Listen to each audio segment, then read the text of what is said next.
Hello မင်္ဂလာပါကျွန်တော်နေဆိုင် tutorial နေပြီးတော့ပြန်လည်ကြိုဆိုလိုက်ပါတယ်ဟုတ်ကဲ့အခုဒီ tutorial လေးကတော့ OBS Studio မှာကျွန်တော်အနေနဲ့နောက်ခံအစိမ်းအောင်ဘယ်လိုမျိုးဖြတ်ထုတ်လိုက်ရမလဲဆိုတာကိုလုပ်ပြပေးမယ့် video လေးပဲဖြစ်ပါတယ်ဒါဆိုရင်ကျွန်တော်ဒီလိုမျိုးနောက်ခံအစိမ်းအောင်ဖြတ်တဲ့ video မျိုးတွေဘယ်လိုမှမြင်ရမလဲဆိုတော့ game streaming လုပ်တဲ့အချိန်မျိုးတွေနောက်ခံမှာကျွန်တော်တို့အခြားသောနေရာမျိုးတွေရောက်သွားတဲ့ပုံစံမျိုးတွေဘယ်လိုမျိုးလုပ်လဲဆိုတာတော့ကျွန်တော်တို့အစိမ်းအောင်နဲ့ရိုက်ပြီးတော့ကျွန်တော်တို့အစိမ်းအောင်ကိုChroma နဲ့ဖြတ်ထုတ်တာမျိုးတွေလောက်တာပဲဖြစ်ပါတယ်။ဒါကြောင့်ဒီမျိုးပုံစံမျိုးကျွန်တော်တို့ OBS မှာဘယ်လိုမျိုးဖြတ်ရမလဲ။အခြားသော application မှာလည်းဖြတ်လို့ရတယ်။ဒါပေမဲ့ကျွန်တော်တို့ game streaming လောက်တာမျိုးဖြစ်အခြားသောလောက်တဲ့ခါမျိုးတွေကျွန်တော်နောက်ခံအစိမ်းအောင်ကိုဖြတ်ထုတ်လိုက်ခြင်းနဲ့ကျွန်တော်နောက်မှတခြားသော background တွေထားခြင်းနဲ့ Okay gaming ဆိုရင် gaming နောက်ခံထားမယ်။အဲဒီမျိုးကျွန်တော် OBS နဲ့လိုက်လွှင့်တဲ့ program မှာတစ်ခါတည်းဘယ်လိုမျိုးသွားမလဲဆိုတော့လုပ်ပြပေးသွားမှာဖြစ်ပါတယ်။ဒါဆိုရင်တော့ပထမဆုံးကျွန်တော် OBS ကိုဖွင့်လိုက်ပါ။ပြီးတဲ့ခါမှာကျွန်တော်တို့ဒီနေရာမှာ camera နဲ့ချက်ရမှာဖြစ်ပါတယ်။ကျွန်တော်ကင်မရာကိုဘယ်လိုမျိုးချက်ရမလဲဆိုတာနည်းနည်းလေးပြောပြပေးသွားမှာဖြစ်ပါတယ်။အဲဆိုအပေါင်းလေးကိုနှိပ်လိုက်ပါပြီးတာနဲ့ကျွန်တော်တို့ကင်မရာကိုချိန်မယ်ဆိုတဲ့အတွက် video capture ထဲဝင်ပြီးတော့ကျွန်တော်နာမည်ပြေးလို့ရတယ်။ပြီးတဲ့ခါမှာကျွန်တော်ကင်မရာကိုချိန်ပြီးတော့ကျွန်တော် okay ကိုနှိပ်လိုက်ပါမယ်။ဒါကတော့ကင်မရာကိုကျွန်တော်ချိန်မှပြည့်တယ်ပေါ့နော်။ဒီနေရာမှာကျွန်တော်ကင်မရာကိုတော့မပြတော့ပါဘူးပေါ့နော်။ဒါဆိုရင်ကျွန်တော်ဒီနေရာမှာ background အစိမ်းအောင်ရှိတဲ့ video တစ်ခုနဲ့ကျွန်တော်နမူနာပြပေးသွားမှာဖြစ်ပါတယ်။လုပ်နေရတော့အတူတူပဲဖြစ်ပါတယ်။ဒါပေမဲ့ကျွန်တော်အသေးစိတ်နည်းနည်းလေးရှင်းပြပေးသွားမှာဖြစ်ပါတယ်။ဒါဆိုရင်ကျွန်တော် video တစ်ပုဒ်ကိုယူလိုက်မယ်။ကျွန်တော်ဒီနေရာမှာ video ဖြစ်တဲ့အတွက်ပေါ့နော်ကျွန်တော် media source ကိုသွားမယ် okay နှိပ်လိုက်မယ်ကျွန်တော်ပြီးတာနဲ့ browser ဝင်မယ်ပြီးရင်ကျွန်တော် video တစ်ပုဒ်ကိုယူပြီး open နှိပ်လိုက်မယ်ပြီးရင်ကျွန်တော် video နဲ့တိုးတဲ့အတွက်ကျွန်တော် loop လုပ်လိုက်မယ်ပေါ့နော်တိုးတဲ့ video ဖြစ်တဲ့အတွက်ပေါ့နော် okay ကျွန်တော်နှိပ်လိုက်မယ်ပြီးတာနဲ့ video ကိုကျွန်တော် play ကြည့်မယ် okay ဒီ video ကတော့ကျွန်တော်စိမ်းအောင်နဲ့နောက်ခံထားတဲ့ video ဖြစ်တယ်ပေါ့နော်အဲ့အတွက်ကြောင့်ဒီနောက်ခံကိုဘယ်လိုမျိုးဖြတ်ထုတ်ရမလဲဆိုတော့လုပ်ပြပေးမယ်ဖြစ်ပါတယ်ကျွန်တော်ကင်မရာဆိုရင်လည်းနောက်ခံနဲ့ရိုက်ဆိုလည်းလုံနေရတော့တူပဲဖြစ်ပါတယ်ဒါဆိုရင်ဒီနောက်ခံကိုဖြတ်ရမှာဆိုတော့ကျွန်တော်တို့ဘယ်ကိုသွားမလဲဆိုရင်တော့ဗီဒီယိုတစ်ချက်နှိပ်လိုက်ပါကျွန်တော်ကင်မရာဆိုလဲကင်မရာတစ်ချက်နှိပ်လိုက်ပြီးတာနဲ့ကျွန်တော်တို့ filter တွေကိုလာမယ်ပြီးတာနဲ့ဒီနေရာမှာအပေါင်းနှိပ်လိုက်ပါ effect filter မှာပေါ့နော်အပေါင်းနှိပ်ပြီးတော့ကျွန်တော်ဘာယူရမလဲဆိုတော့ chroma ကိုယူရမှာဖြစ်ပါတယ် chroma ကိုနှိပ်လိုက်ပြီးတော့ကျွန်တော်နာမည်ပေးလို့ရတယ်ကျွန်တော်တို့ okay နှိပ်လိုက်မယ် okay နှိပ်လိုက်ပြီးဘာဖြစ်လို့ဒီလိုတစ်ခါတန်းပြောက်သွားလဲဆိုရင်တော့ပေါ့နော်သူကတော့စိမ်းအောင်ရွေးထားလို့ဖြစ်တယ် key color တိုက်မှာပေါ့အကယ်၍တခြားသောအပြောင်းရွေးထားမယ်ဆိုရင်ပြောက်မှာမဟုတ်ဘူးပေါ့နော်အဲ့အတွက်ကျွန်တော်တို့ green ဖြစ်တယ်အကယ်၍ကျွန်တော်တို့ရဲ့ background အရောင်ကအစိမ်းအောင်ဖြစ်တယ်ဒါပေမဲ့အစိမ်းရင်းလို့ပါလို့ဆိုရင်ကျွန်တော်တို့ဒီနေရာမှာအစိမ်းရွေးလို့မရတော့ဘူးဒါကြောင့် custom သွားမယ်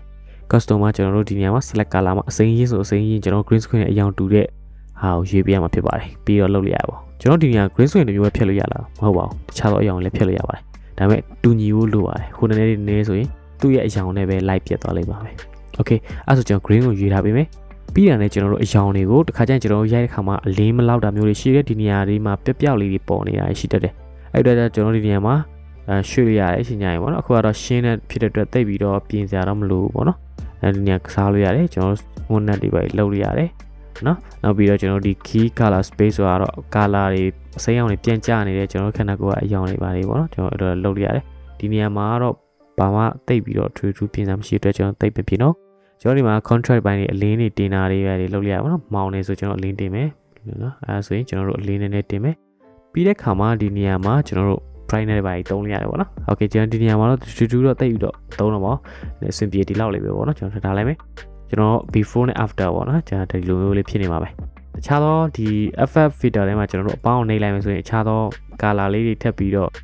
့ပြောင်းချင်တာတွေလုပ်ချင်တာတွေကိုစိတ်ကြိုင်ကြပါတော့လုပ်လို့ရပါတယ်okay ကျွန်တော် PV ဆိုရင် green screen လုပ်လို့ PV ဆိုရင်ကျွန်တော် crop ကိုနှိပ်လိုက်ပါမယ်ပြီးရတယ်ဒီနေရာမှာကျွန်တော်တို့ game streaming ဆိုရင်တော့ကျွန်တော်နောက်ခံနေမှာဆိုရင်ကျွန်တော် game streaming ဖြစ်နေမယ်ဒီလိုမျိုးကြီးတော့ဘယ်သူမှမထားပါဘူးအဲ့ဒီတော့ကျွန်တော်ဒီထောက်မှာသေးလေးလုပ်ချင်တယ်ဆိုရင်ကျွန်တော်တို့ကချုပ်လို့ရတယ်ပေါ့နော်ပြီးတော့ site ပြီးသေးလိုက်ပြီးတော့ဒီထောက်မှာထားတာမျိုးလားဒါမှမဟုတ်ဒီလေမှာထားတာလားဒီထောက်မှာထားတာလားပေါ့ကျွန်တော်ကိုယ့်ရဲ့နေထားပုံမူတည်တာပေါ့နော်ဒီနေရာမှာဆိုသူပြောတာဒီလိုမျိုးဘေးတစ်စောင်းသွားတာဖြစ်တဲ့အတွက်ကျွန်တော်ဒီနေရာမှာထားရင်ပိုတင်တော်တယ်ပေါ့နော်ဂိမ်းပြီးဆိုရင်ကျွန်တော်ဒီနားလေးဖြစ်မယ်ဒီနားလေးဖြစ်မယ်ဘယ်သူမှအပေါ်မှာတိတ်ပြီးတော့ထားရတာလည်းမရှိဘူးအောက်မှာလေးပဲထားကြတယ် okay နောက်ပြီးတော့ကျွန်တော်တို့ background video တစ်ပုဒ်ထည့်လိုက်ပါမယ်အပေါင်းအနေပြီးတော့ကျွန်တော် image ပေါ့နော်ကျွန်တော်ဒီကဓာတ်ပုံကိုသုံးမှာဖြစ်ပါတယ်ကျွန်တော်လှုပ်ရှားတဲ့ background ဆိုရင် video တွေသုံးရပါတယ်ကျွန်တော်ဒီနေရာမှာဓာတ်ပုံလေးနဲ့ပြသွားမယ်ဓာတ်ပုံကိုရေးပြီး open လုပ်လိုက်မယ်ကျွန်တော် okay ဒီနေရာမှာဓာတ်ပုံကအပေါ်ရောက်နေတာဖြစ်တဲ့အတွက်ဗီဒီယိုကပိတ်သွားမယ်ကင်မရာပိတ်သွားမှာဖြစ်ပါတယ်အဲဒါကြောင့်မို့ဒီ background ကကျွန်တော်ကင်မရာအောက်မှာဗီဒီယိုရဲ့အောက်မှာဖြစ်ရမှာဖြစ်ပါတယ်ပေါ့နော်အဲဆိုရင်ကျွန်တော်ရွှေ့လိုက်မယ်ဒါဆိုရင်ဒီနေရာမှာရောက်သွားမှာဖြစ်ပါတယ်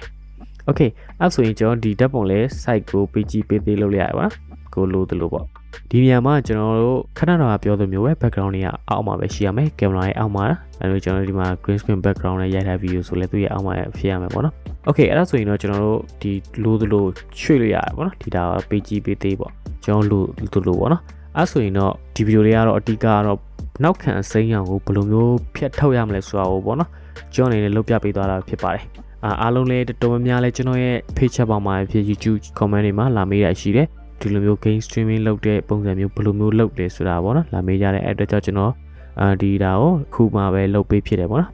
ဟုတ်ကဲ့ပါအဲ့ဆိုရင်တော့ကျွန်တော် game streaming လုပ်မဲ့သူတွေအတွက်လည်းဒီ video လေးကအဆင်ပြေမယ်နောက်ပြီးတခြားသော game streaming မဟုတ်တဲ့တခြားနေရာတွေမှာလည်းအသုံးပြုလို့ရပါတယ်ဟုတ်ကဲ့နောက်ထပ်တွေမှာလည်းဘယ်လိုမျိုး video မျိုးတွေလုပ်စေချင်လဲဆိုတာကိုကျွန်တော်ရဲ့ comment အောက်မှာရေးသွားပေးလို့ရပါတယ်ဒီ video လေးကိုအားလုံးနားလည်လိမ့်မယ်လို့မျှော်လင့်ပါတယ်အားလုံးလည်းရသွားလိမ့်မယ်လို့လည်းကျွန်တော်အနေနဲ့မျှော်လင့်ပါတယ်နောက်ထပ် video တစ်တွေလည်းဆက်ပြီးတော့လုပ်သွားဖြစ်တဲ့အတွက်ပေါ့နော်ကျွန်တော်ရဲ့ channel ကို subscribe လုပ်ခြင်းဖြင့်အားပေးသွားပါအောင်လို့ပြောချင်ပါတယ်အားလုံးကျေးဇူးတင်ပါတယ်